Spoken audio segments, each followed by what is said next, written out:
আমাৰ জেজাবাৰী গাঁৱত কি হৈছে সেইটো মই বিশেষকৈ ক'ব লগা হোৱা নাই। ৰাইজে দেখিছে যে জিচিপি ডাম্পাৰ লগাই এনেকুৱা এটা ভীষণ ডাঙৰ প্ৰকাণ্ড সাগৰ হেন কৰি খাল খান্দিছে। কিন্তু মানে আমি সুধিলে কয় যে ধৰ কাৰ মাটি আমাক সোধে, আমিতো কাৰ মাটি বুলি ক'ব নোৱাৰো, যে গাৰ্জেন আমি চিনি নাপাওঁ যদিও ৰামপুৰৰ বুলি জানো। তাৰপিছত যে কি ক্ষতি হৈছে, কিন্তু আমাৰ ক্ষতিটো বহুত হ'ব, যে ল'ৰা ছোৱালীৰ সৈতে গৰু ছাগলীৰ সৈতে সকলো মানুহৰে ক্ষতি, ভয়ানক ক্ষতি হ'ব।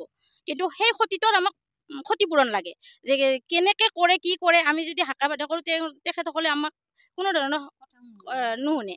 বাইদেউ যিদৰে বৰ্তমান খাল খান্দিছে জেচিবি লগাই ভূমাফিয়াসকলে, যদি আপোনালোকৰ ছাগাল গৰুসমূহ কি কৰিব তেতিয়া?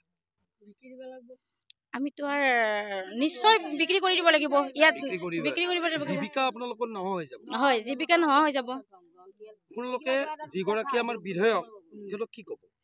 বিধায়ক কি ক'ম, প্ৰথমতেতো তেখেতক আমি ধৰ ভগৱান বুলি মানিছিলো, কিন্তু যিটো দেখিছো এতিয়া ভগৱান কি, মানে পশুত চাই অধম বুলি ক'ব লাগিব তেখেতক।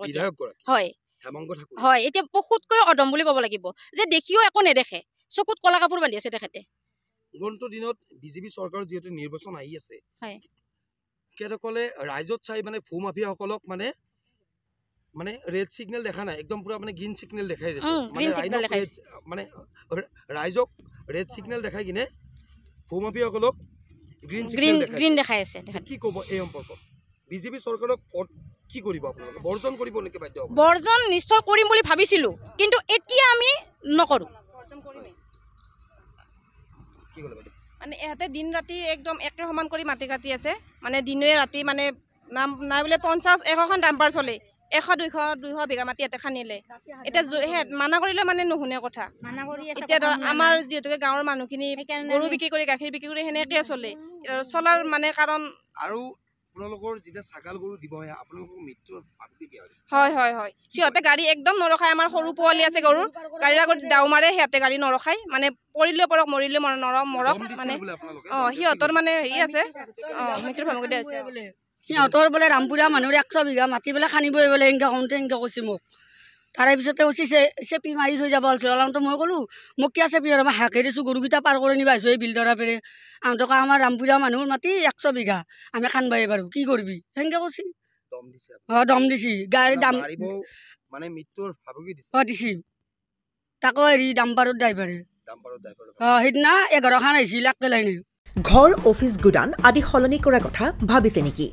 পিছে সলনি কৰিব হয়, সকলো বস্তু এঠাইৰ পৰা আন ঠাইলৈ সহজে নিয়াটো জানো সম্ভৱ?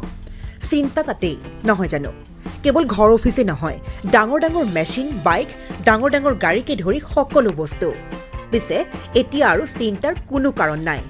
আপোনাৰ এটা মাথো ফোন কলতে সমাধান হৈ পৰিব এনেসমূহ সমস্যা। আপোনাৰ কাষত আংকুশ কাৰ্গো পেকাৰ্ছ এণ্ড মুভাৰ্ছ সমগ্ৰ ভাৰততে প্ৰভাইড কৰে ডোৰ টু ডোৰ ছাৰ্ভিচ। গতিকে দেৰি কিহৰ? এতিয়া যোগাযোগ কৰক 9957630102 অথবা 9546214823 নম্বৰত। লগতে ঠিকনা ফটাহিল আমবাৰী নিয়েৰ অনাথ আশ্ৰম, আমবাৰী থানা, গুৱাহাটী।